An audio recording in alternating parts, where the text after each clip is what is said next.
Hello, welcome to the next edition, the sweet list that got 5-0s, competitive list for Pioneer.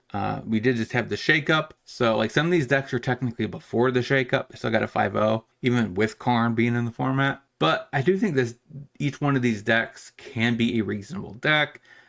There's going to be one deck where I do suggest a change based off of the unbanning. But other than that, I think each one of these decks are pretty awesome to try out and see if you can't beat your LGS, FNM, whatever. Let's get into the 11 list.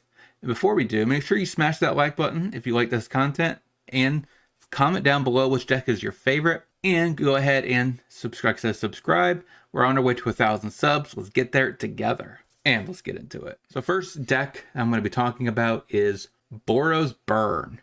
Now this deck, based off spoilers, should get a new piece in the next set. So I think this deck actually might have the grounds to actually be a competitive deck. Rolling Vortex does lose some of its, flavor. So it was really good against the Cascade deck when this deck probably won. But, it still is a decent card overall. You could easily move a couple copies to the board. If you expect more creature removal decks, you could bring in 2 Searing Blood main. And the next set, we are expecting to get Lightning Helix, which will really push this deck up. And the fact that we have Swift Spear, Mage, Reveler, which is kind of why I was excited about talking about this list, because I haven't seen that card in a minute. But other than that, we have Bone Crusher for burn and a little bit of extra body. And we have Charm, which is just the best burn spell in the format, play with fire. We have Lightning Strike, which you could argue would be the card you would switch. But maybe it would be Slaying Fire. It's a 3 mana burn for 4. That's probably what you would end up cutting for Lightning Helix. And then, of course, Skewer the Critics, pretty decent. So I really like the list overall. Like I said, so for sideboard, we have 2 Crypts for Graveyard Hate. We have 3 Volleys for Mono White, Blue, and Greasefang. Get Lost for Shieldred. Roast also for Shieldred. And then we have March of Otherworldly Light. This is probably for the artifact decks running around. And we have 3 Chain Whirlers as a way to pick up those small creatures and kind of get rid of them. So that's pretty sweet. But that is our Boros Burn.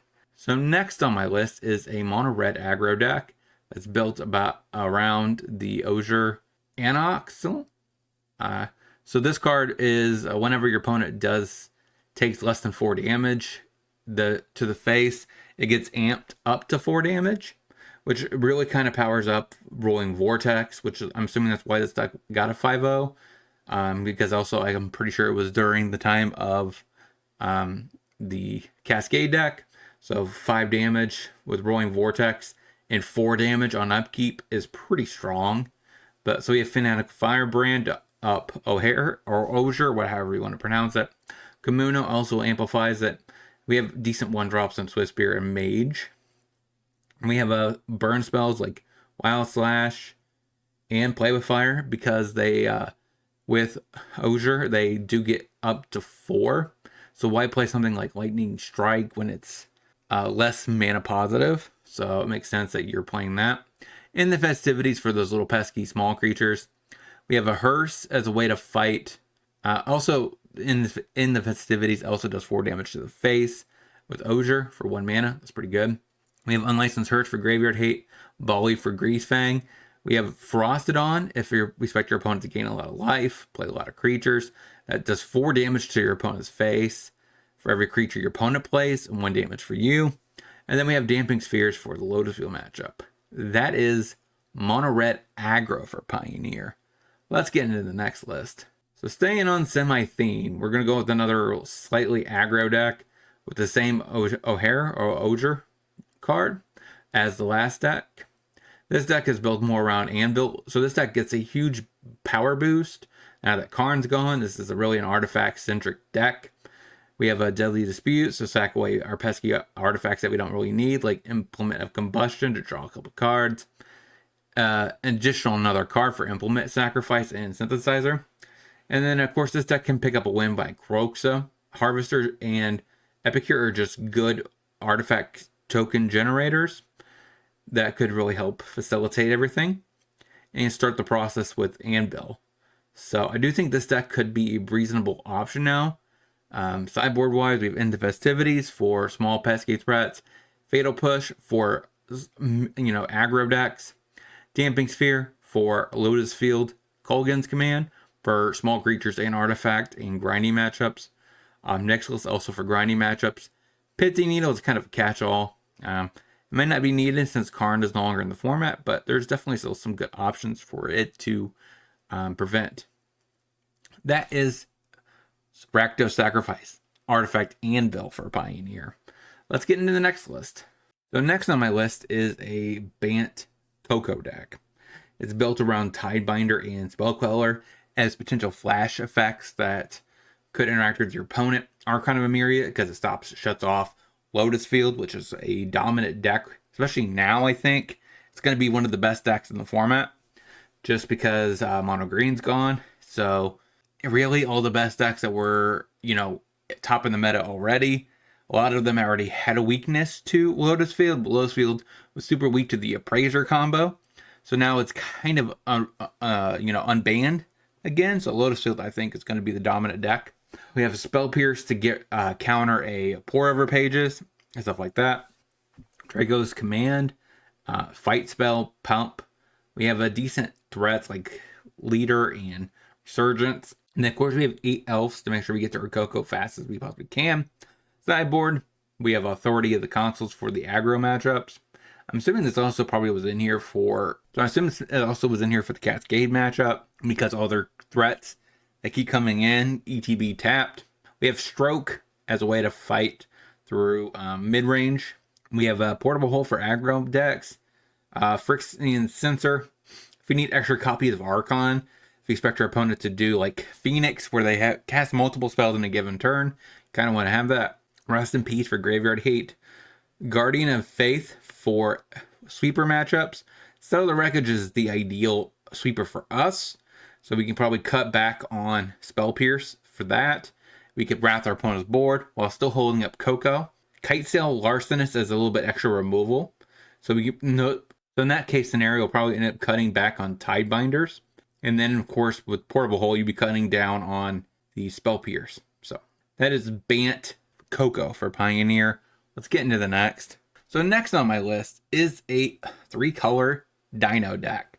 I'm probably going to have to try this for a Thursday specialty. I know, not technically my list, but I kind of want to try it, see how it actually functions.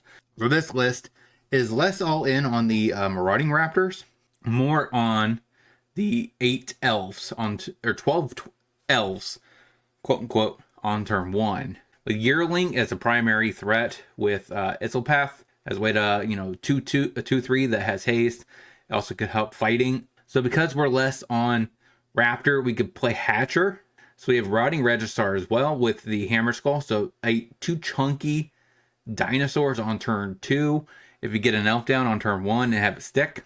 We have Huntman's Redemption to sacrifice our elves, to tutor up our Hatcher, probably, or a Frillback. We also have Bankbuster.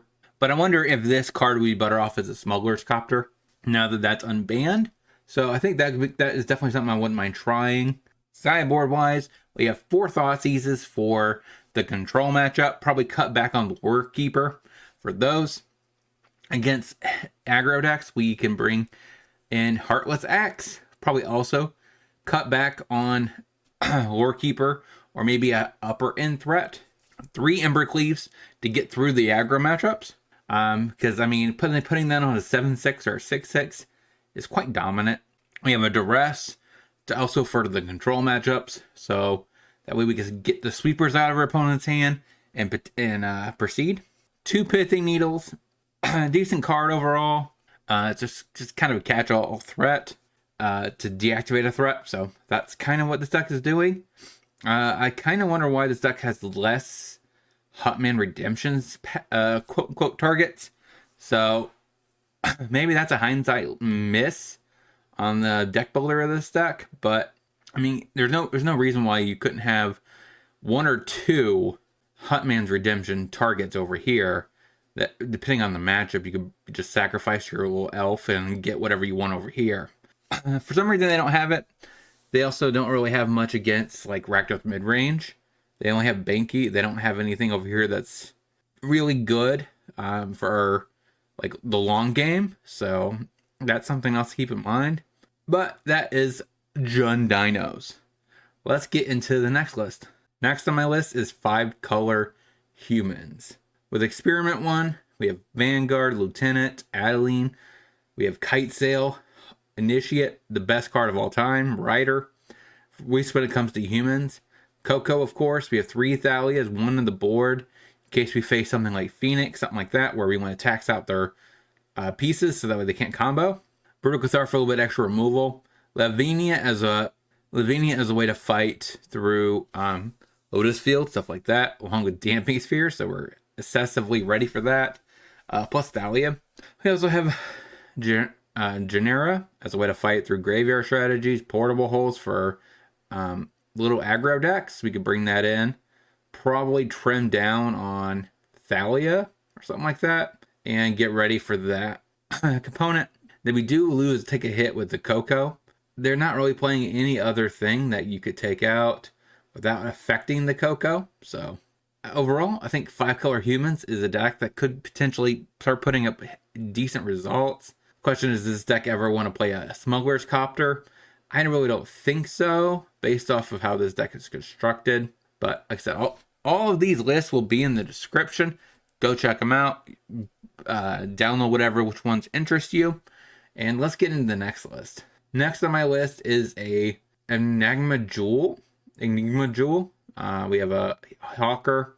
We can pay that mana into Beacon, Sanitarium, or Nykthos, or Hall. So we could kind of filter them out with the Nykthos and the Beacon, depending if we're playing a Planeswalker or not. We primarily win by Jace, Welder Mysteries, because we do kind of eat our entire library with Biomancer and Wizard's Class. And I played against this deck. It's quite powerful, actually, when you go turn 1 Jewel, turn 2 Wizard's Class, use Jewel to actually pay into Wizard's Class, draw a couple cards. That's a pretty good turn overall. You get net positive. Basically, you replace both of these cards while adding to your board. Seagate Restoration is a decent card. It counts for a land, while also being a potential spell that you could play with Nykthos. Sideboard, we have Protection for the aggro matchups. We have Hermit to fight through counter wars. Mystical Dispute also for that. Then we have Bankbuster as a way to fight through mid-range. So that's pretty decent. We have the ability to win through the long game. We also have a backup plan with the Ledger Shredder and Shark Typhoons. So that's also pretty decent. And then if we get to the late game, we have Hullbreaker Horror. That is mono blue Devotion. So I will probably end up playing a similar deck to this later this season. So expect to look out for that video. It's going to be hopefully drops relatively soon. So we'll see. Let's get into the next list. Next on my list is the deck that you probably want to play Smuggler's Copter. This deck is playing the Schooner. So you directly just replace this with...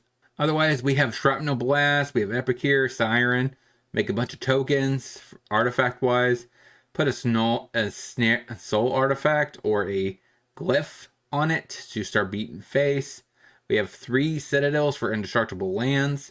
We have Pickaxe as another way to make an indestructible 5/5 or 5/4. Then we have interaction with Torch the Tower as our preferred one. Weirdly enough, we're only playing 3 Fable the Mirror Breakers and a few Mink Disappears. Sideboard wise, I'm assuming this Wash Away is for the Cascade matchup. You don't really need it anymore. We have Rending Volley as a way to fight through Greasefang, mono white and blue. We have Hearse for Graveyard Hate, Gust for Gruul midrange. We have 2 Damping Spheres for Lotus Field, Storm's Wrath for aggro, and then we have Brazen Borrow to bounce problematic threats. I'm assuming this was mostly used to bounce a Karn, but now that's no longer needed. So this is probably just a kind of a casual bounce spell. There's definitely some matchups where you kind of want that, like to bounce to Fairy and then hurry up and cast a Brazen Borrower. Seems pretty good to reset the Teferi back from almost ultimating, so that's pretty important. So that is it and Soul for Pioneer. Let's get into the next list. So Next on my list is a deck that I'm actually going to be featuring in a few weeks, I think. I've already got it recorded, I got it edited, so it's ready to go. So expect that video to drop, like I said, in a few weeks, I think. And this deck actually it performed. So I actually thought the deck was actually pretty decent. We have a lot of interaction with Torch, Get Lost, and Volcanic Spite. And adjacent to that, we have cards like Silence to kind of act as our counter magic. We have Virtue as a backup plan with Wedding Announcement and Fable the Mirror Breaker and Wandering Emperor. So we have a decent amount of ways of making creature tokens, smashing face. So it has like a really decent plan B for Indomitable Creativity. Of course, you do lose out on the ability to, counter, make sure your opponent stop the problematic cards from actually happening. Outside of that, it looks pretty decent. Sideboard, we have Volley for Mono White, Greasefang, all that. Silence for the control matchup, and against Rakdos mid-range, so that way we can stop the interaction before we go through the creativity. 2 Rest in Peace for graveyard strategies. A Rolling Vortex, pretty good against Lotus Field. Welcome for the grinding matchups. Lockdown for the aggro matchups. Invasion of Gomacon as a way to fight through rafts. We have Elspeth Sun's Champion as an alternative way to win the game as well. And we could diversify our main board threats with Elishnorn and Void Winnower. So those are pretty reasonable depending on the matchups that you're against. Keep in mind, Void Winnower probably is not as useful right now because Mono Green took that Karn hit. But I still think the card is actually pretty good. You definitely could adjust it to your local meta and put a different threat to substitute the worm combo. So that is Boros / Naya creativity for Pioneer. Let's get into the next list. Next is another list that I believe I've played. Boros Legends. So Tomic is the only card that's kind of questionable in the main board. Kithian, I think, is pretty decent. Skrelv, Entei, Thalia, Adeline. Like, everything felt decent, even Kellen. So, like, the deck actually is pretty functionable.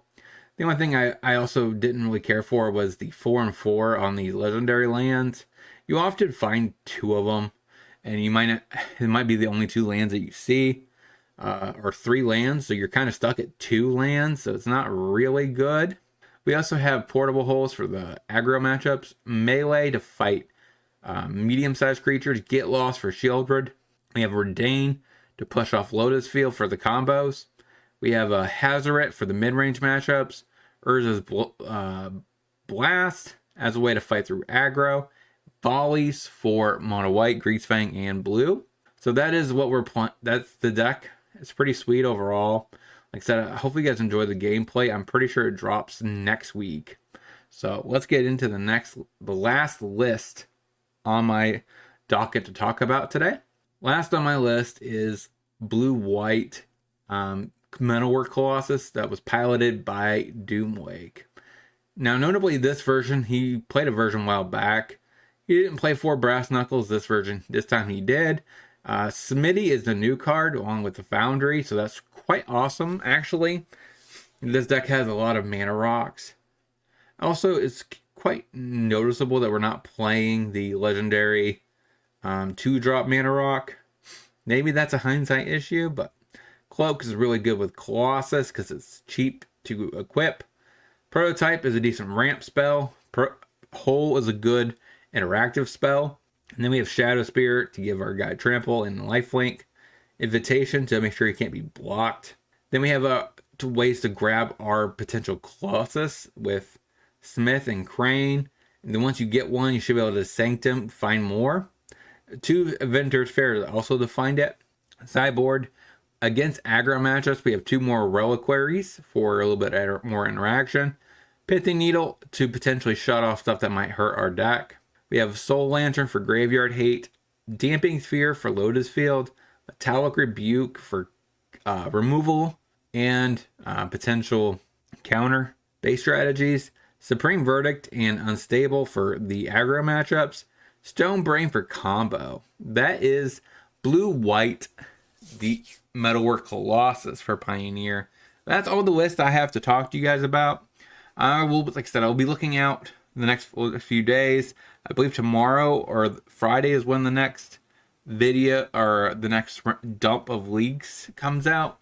So we'll see. I'm going to scramble through that and see if there's one I can maybe post for the weekend. And don't forget to like, comment, subscribe, hit that bell notification before you head out that door. And until next time, hope you guys have a great rest of your week. Talk to you soon.